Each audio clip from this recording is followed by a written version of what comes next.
Sinus leiba eikhoidi enthmthangi ayuksina yam otle yam thina otle ko aingonda ibung ariba nupi thiro harapa ichal kai pulap aina laurani noi aingonda het harapadane aina pulap aina lauradamne noi loina wakhalna marolama wabane nungaitabana loire kansida chak amuk lamkhalake chak amuk charuradi mina thajararoi tawbane spelida ko aiki lapse leisabi aribi ama jakinda gari sujanbada chahi ahum tahawriye kanagumbana thengnabiradi khunbiba yaurdi bibirao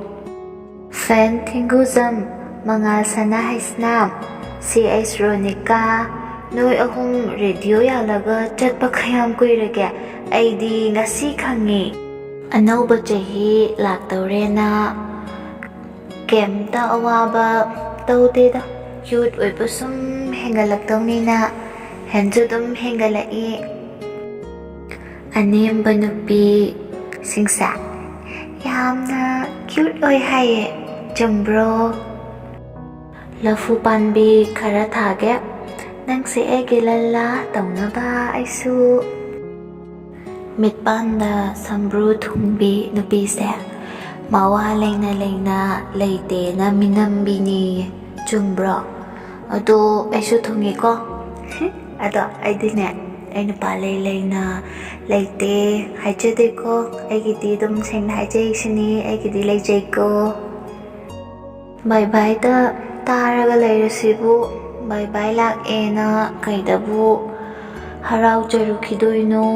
harau jadreda namanabagi mapana paisa pairaga nangna somda wajao ngangledana pamoktaga mu iduna kaigino mathong maram khangdana mop sagat pase tokse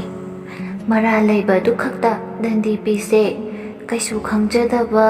midadi tafam thokdena mara leiba mi du tangda dandi phangbam thoktrane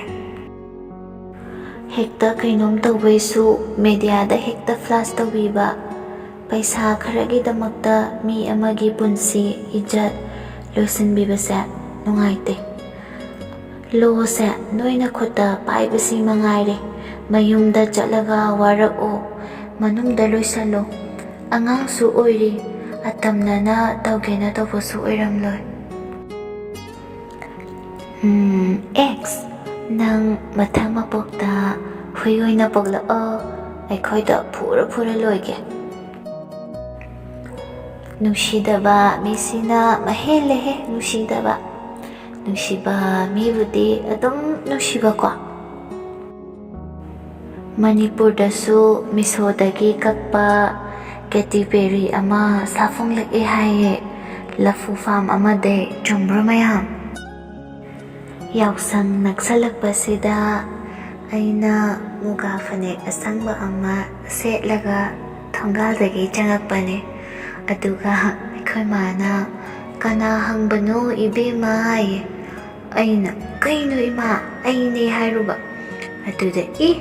imadi sakpu khangudri loire wasida imana sak khangaktraba haise kayam cute oina fajaramgani haibuda 2023 gi photographer potloi makeup advertise gi ABG kharadi oirani ko handakti mayam noida lamsi siro noi oina siramladi phadawne nathibong warapa ngamdaba noi mi punji loidoise pamui noi oina siramadi phadawne yum yoraga message tharake hairamlaga sokta tharaktabaduda aidi siravainingore sorry saktiman message singsina marolama pakhang saba mapana oiribara machana oiribara gyan tadeda tawrise moiki koinaba haido karisu oiramdre mirim ani punjinaraga matha saminaba oirame ꯄꯦꯁꯀꯤ ꯑꯦꯃꯤꯠ ꯈꯔ ꯀꯧꯖꯔꯤ ꯆꯣꯛꯂꯝ ꯆꯥꯗꯕꯅ ꯍꯦꯟꯅ ꯄꯥꯝꯖꯩ ꯊꯕꯛ ꯑꯁꯤꯕꯨ ꯄꯥꯝꯕꯤꯕ ꯂꯩꯔꯒꯗꯤ ꯄꯥꯎ ꯐꯥꯎꯕꯤꯔꯛꯄ ꯌꯥꯒꯅꯤꯌꯦ ꯄꯨꯡ 12 ꯇꯥꯔꯛꯂꯗꯤ ꯀꯪꯂꯩꯄꯥꯛꯀꯤ ꯁꯥꯠ ꯍꯧꯕ ꯃꯌꯥꯝ ꯍꯣꯏ ꯂꯥꯎꯅꯔꯛꯂꯅꯤ ꯂꯝꯕꯤ ꯁꯣꯔꯣꯛ ꯃꯥꯏꯀꯩ ꯈꯪꯉꯣꯏꯗꯣꯏꯅꯦ ꯎꯔꯥꯎ ꯊꯔꯥꯎꯔꯝꯕ ꯐꯦꯟꯁ ꯊꯤꯡꯀꯨꯖꯝ ꯃꯉꯥꯜ ꯁꯅꯥ ꯍꯩꯁꯅꯥꯝꯗꯤ ꯁꯤꯡꯒꯜ ꯇꯦꯛ ꯇꯧꯈ꯭ꯔꯦ ꯅꯣꯏꯅꯤꯗꯤ ꯀꯌꯥꯝ ꯋꯥꯠꯂꯤ ꯂꯥꯏꯃꯌꯨꯝ ꯁ꯭ꯋꯤꯇꯤ ꯗꯦꯕꯤ ꯖꯌꯥ ꯂꯛꯁꯃꯤ ꯅꯥꯡꯃꯩꯔꯥꯛꯄꯝ ꯀꯌꯥꯝ ꯋꯥꯠꯂꯤꯒꯦ ꯅꯣꯏ ꯑꯅꯤꯗꯤ ꯄꯣꯛꯉꯝꯗꯅ ꯄꯣꯛꯄ ꯃꯄꯣꯛꯅꯦ ꯕ꯭ꯔꯍ꯭ꯃꯥꯃꯛꯅ ꯇꯣꯞ ꯇꯧꯗꯅ ꯄꯣꯛꯄ ꯉꯝꯈꯤꯗ꯭ꯔꯕ ꯃꯄꯣꯛꯅꯦ ꯅꯩꯔꯒ ꯊꯥꯈꯤꯁꯦ ꯀꯥꯟꯅꯗꯦ ꯏꯆꯥ ꯅꯤꯡꯉꯣꯜ ꯄꯣꯛꯄꯤ ꯃꯃꯧ ꯑꯣꯏꯖꯔꯁꯨ ꯑꯩꯒꯤ ꯏꯆꯥ ꯏꯃꯧꯅ ꯍꯦꯜꯂꯤ ꯍꯥꯏꯗꯨꯅ ꯅꯤꯡꯉꯣꯜ ꯄꯣꯛꯄꯤ ꯑꯩꯕꯨ ꯏꯀꯣꯛꯇ ꯏꯅꯦꯝ ꯏꯀꯨꯅ ꯖꯇ꯭ꯔꯥ ꯄꯨꯍꯟꯕ ꯐꯪꯍꯟꯕꯤꯔꯦ ꯁ꯭ꯇꯣꯔꯤꯗ ꯐꯣꯇꯣ ꯑꯃ ꯔꯤꯜꯁ ꯐꯣꯇꯣ ꯑꯃꯒ ꯊꯥꯒꯠꯂꯨꯕ ꯌꯥꯕꯖꯥꯠ ꯅꯠꯇꯦꯀꯣ ꯐꯖꯩ ꯍꯥꯏ ꯍꯜꯂꯣ ꯀꯩꯗꯧꯔꯤꯒꯦ ꯑꯦꯛꯁꯦꯇ꯭ꯔꯥ ꯁ꯭ꯀ꯭ꯔꯤꯟ ꯁꯣꯠ ꯂꯧꯔꯒ ꯊꯥꯒꯠꯂꯛꯑꯗꯤ ꯅꯣꯏ ꯅꯇꯨꯁꯤꯡꯗꯣ ꯎꯍꯜꯂꯗꯤ ꯐꯖꯅꯤ ꯆꯒꯠ ꯆꯒꯠ ꯇꯧꯔꯛꯀꯅꯣ ꯕ꯭ꯂꯣꯛꯀꯤ ꯂꯝꯕꯤꯗ ꯆꯠꯅꯤ ꯑꯗꯨꯗꯩꯗꯤꯀꯣ ꯌꯨ ꯊꯛꯀꯦꯅꯕꯨ ꯕꯥꯏ ꯕꯥꯏ ꯅ꯭ꯌꯨ ꯌꯔ ꯇꯧꯔꯤꯅꯦ ꯑꯗꯨ ꯅꯠꯇ꯭ꯔꯗꯤ ꯇꯧꯗ꯭ꯔꯁꯨ ꯌꯥꯏꯅ ꯌꯨ ꯊꯛꯇ꯭ꯔꯗꯤ ꯕꯥꯏ ꯕꯥꯏ ꯅ꯭ꯌꯨ ꯌꯔꯁꯦ ꯇꯧꯗ꯭ꯔꯁꯨ ꯌꯥꯏꯑꯕ ꯅꯠꯇ꯭ꯔꯅꯦ ꯃꯤ ꯈꯔ ꯂꯩꯔꯤꯌꯦ ꯑꯩ ꯊꯋꯥꯏ ꯌꯥꯝ ꯅꯨꯡꯉꯥꯏꯇꯦ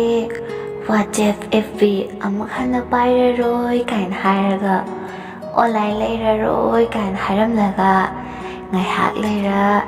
ꯁ꯭ꯇꯦꯇꯁꯇ ꯁꯦꯠ ꯁꯣꯡ ꯊꯝꯂꯛꯄ ꯌꯥꯝ ꯂꯩꯌꯦ ꯑꯐꯕꯁꯨ ꯑꯣꯏꯁꯅꯨ ꯐꯠꯇꯕꯁꯨ ꯑꯣꯏꯁꯅꯨ ꯑꯩꯕꯨ ꯈꯟꯕꯤꯔꯤꯕ ꯅꯨꯡꯁꯤꯕꯤꯔꯤꯕ ꯃꯤ ꯑꯗꯨꯅ ꯑꯩꯒꯤ ꯃꯥꯡꯅꯕ ꯈꯛ ꯇꯧꯔꯛꯂꯣꯏ ꯐꯠꯂꯝꯗꯕ ꯀꯌꯥ ꯅꯨꯡꯁꯤꯕꯒꯤ ꯂꯤꯄꯨꯜꯅ ꯁꯦꯝꯗꯣꯛꯄ ꯌꯥꯕꯅꯤ ꯄꯨꯝꯅꯃꯛꯀꯤ ꯑꯊꯣꯏꯕꯗꯤ ꯅꯨꯡꯁꯤꯕꯅꯤ ꯑꯇꯩ ꯀꯔꯤꯁꯨ ꯅꯠꯇꯦ ꯅꯨꯡꯁꯤꯅꯕ ꯃꯤꯅꯨꯡꯁꯤꯁꯦ ꯂꯩꯔꯝꯕꯒꯤꯅꯤ ꯉꯁꯤ ꯃꯤꯑꯣꯏꯕ ꯑꯩꯈꯣꯏꯅ ꯍꯤꯡꯃꯤꯟꯅꯕ ꯌꯥꯕꯅꯤ ꯅꯥꯄꯜꯅ ꯄꯨꯟꯁꯤ ꯂꯝꯕꯤ ꯈꯛ ꯑꯣꯏꯗꯕꯅꯤꯀꯣ ꯈꯪꯖꯜꯂꯣ ꯂꯋꯥꯏ ꯅꯨꯄꯤ ꯐꯅꯦꯛ ꯃꯔꯨꯞ ꯌꯥꯎꯕꯤ ꯐꯅꯦꯛ ꯈꯤꯇ ꯋꯥꯏꯖꯒꯦ ꯉꯁꯤꯗꯤ ꯆꯥꯛ ꯊꯣꯡꯕꯁꯦ ꯌꯥꯝ ꯇꯜꯂꯦ ꯏꯃꯥ ꯍꯥꯏꯔꯒ ꯐꯃꯨꯡꯗ ꯐꯩꯖꯨꯞ ꯃꯅꯨꯡꯗ ꯆꯣꯡꯖꯟꯕꯗ ꯏꯃꯥꯅ ꯍꯦ ꯑꯇꯟꯕꯤ ꯍꯥꯏꯔꯒ ꯑꯗꯨꯝ ꯊꯣꯡꯈ꯭ꯔꯦ ꯑꯁꯨꯛ ꯅꯨꯡꯉꯥꯏꯕ ꯄꯨꯟꯁꯤꯁꯤꯕꯨ ꯀꯗꯥꯏꯗꯒꯤ ꯐꯪꯗꯣꯏꯅꯣ